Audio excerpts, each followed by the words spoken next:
तो आगे अगर दूसरी सरकार ना काम करे उसको भी बदलने का अधिकार जनता के पास है। तो इस बार हमें पूरी उम्मीद है कि जिस तरीके का इनका कार्यकाल रहा है तो ज़्यादा हमें इतनी मेहनत की भी ज़रूरत नहीं लगेगी, क्योंकि सभी लोगों का दिमाग एक तरीके से बन गया है कि सरकार बदलनी है। आपके पिताजी जब चुनाव लड़ा करते थे तो बहुत सारी जगहों जाया भी नहीं करते थे। इसी तरीके से अभी जो सांसद है प्रदीप चौधरी, उनके खिलाफ भी यही बात चली हुई है।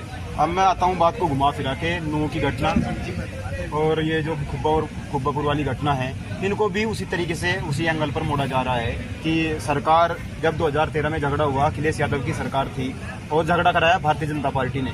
अब हरियाणा में भारतीय जनता पार्टी की सरकार है, फिर वो झगड़ा क्यों कराएंगे जब सरकार ही उनकी है? सरकार उनकी है, लेकिन सरकार अभी वहाँ पर चुनाव भी तो सर पर है। अब आगे के लिए भी तो उन्हें कुछ ना कुछ मुद्दा चाहिए।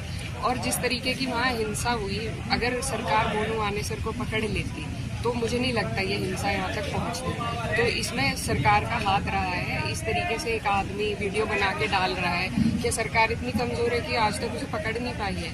तो इसमें सरकार की नाकामी है। और नाकामी क्या, उनकी इसमें नीयत दिखती है कि वो क्या करवाना चाह रहे थे। और जहाँ जहाँ इनकी सरकार होती है वहाँ हिंसा का काम होता है। हमारे यहाँ बुलडोज़र चले, ये कोई संवैधानिक तरीका नहीं था किसी भी मामले के निस्तारण का, लेकिन किया इन लोगों ने।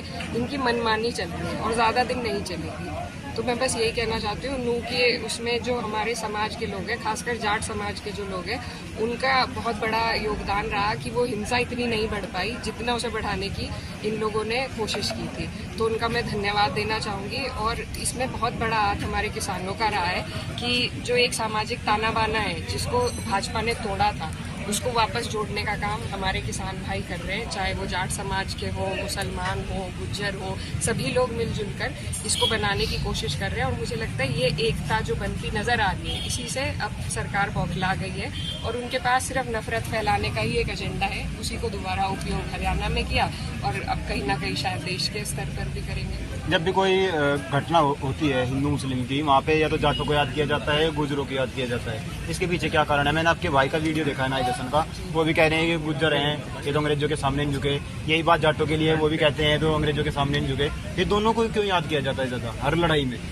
कि जैसा आप खुद ही बता रहे हैं कि झुकने वाली कौम बिरादरी नहीं है। तो आगे बढ़ते हैं, अपनी जो रोज़मर्रा की परेशानियां हैं उसमें अड़कर सामना करने के लिए ये बिरादरियां, मार्शल कौम इन्हें कहा भी जाता है और माना जाता है। तो इसीलिए इन्हीं पर तलवार रखकर जो हमारी यहाँ पर हिंसा हुई थी 2013 की, वो भी कराई किसने थी और कंधों पर किसके रखी गई थी, आज हम सबको मालूम है।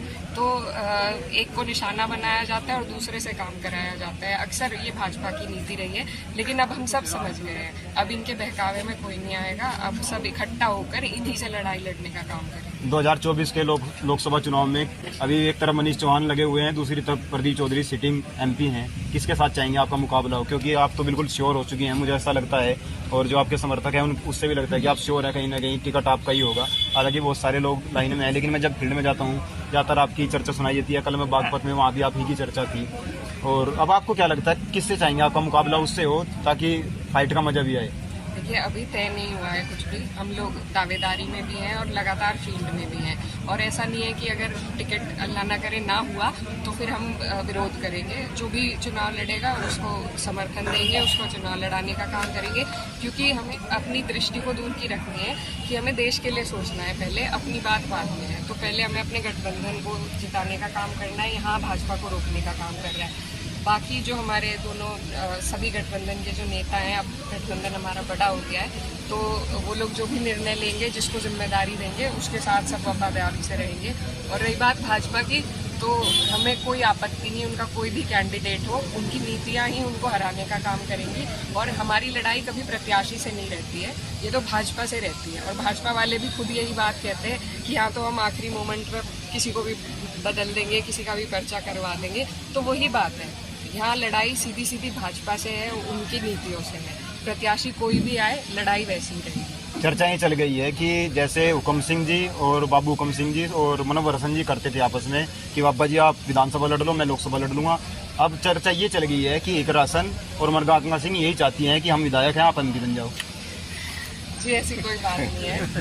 हम ऐसी बात तब होती जब हम उनकी जो पार्टी है उसकी नीतियों से, उसकी जो भी कार्यशैली है उससे कुछ हम मेल खाती हमारी मंशा, लेकिन ऐसा बिल्कुल नहीं है। हम बिल्कुल विरोध में हैं उनकी पार्टी के, और जिस तरीके से उनकी पार्टी काम करती है, जो उनके मंसूबे रहते हैं नफरत फैलाने के, भेदभाव करने के, तो ऐसा हो ही नहीं सकता। अगर वो किसी बेहतर पार्टी में होते शायद कर भी लेते, लेकिन पार्टी ऐसी है कि ऐसा कोई स्कोप है ही नहीं। पार्टी ने काम भी तो बहुत सारे करवा दिया। अब जब आपको दिल्ली जाने में 6 से 7 घंटे लगते थे, अब 2 घंटे में आप दिल्ली जा सकती हैं। उन्होंने कहा दिल्ली से देहरादून आप 2 घंटे में उतर जाइए, पानीपत से आप शामली आधा घंटे में आ जाइए, यहाँ से आप हरिद्वार 4 घंटे में चले जाइए। अब जो घंटे घटाए हैं वो भी तो कहीं ना कहीं मायने रखते होंगे।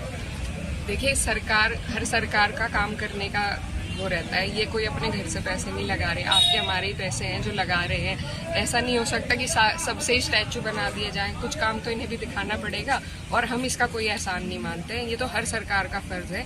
आज अगर कोई विधायक काम कराता है तो उसका फर्ज है काम कराना, ये नहीं कि वो करा रहा है, वो तो फर्ज है। ये अधिकार भी जनता ने ही सरकार को दिया है, तो बिल्कुल उन्होंने जो काम कराए हैं वो उनका फर्ज है। लेकिन मैं ये भी कहना चाहूँगी साथ में कि यहाँ भी उन्होंने गरीब जनता को ध्यान में नहीं रखा है। हर जगह इन्होंने टोल टैक्स लगा दिए हैं इतने भारी। आप यहाँ से अगर लखनऊ चले जाएं 3500-4000 रुपये तो आपके टोल में चले जाएंगे।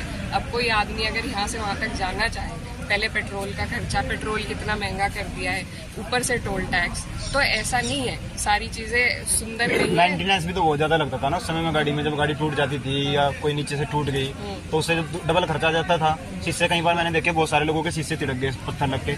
अब तो आप एक्सीलेटर पर पैर रख दो दिल्ली। लेकिन ये टोल टैक्स कब तक भरेंगे? हम सब नहीं भर सकते। आप शायद भर सकते हैं, हम शायद भर सकते हैं, लेकिन जो हमारी आम जनता है, यहाँ से हम पानीपत निकलना चाहें, पहले कोई दिक्कत नहीं थी, लेकिन अब हमें बीच में 2 टोल टैक्स है हमारे। तो बताइए, इस तरीके से ये कोई भी काम अपने फायदे को नजरअंदाज करके नहीं कर रहे। हर जगह अगर इन्होंने काम करा है तो कमाई का पहले वहाँ पर वो बनाया है। रोड बाद में बनती है, टोल टैक्स का बूथ पहले बन जाता है।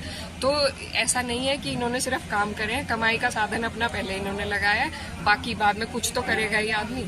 तो अंतिम संदेश क्या देना चाहेंगे? आप किसानों के लिए आई थी, धरने में आई थी, अंतिम संदेश क्या देना चाहेंगे किसानों को?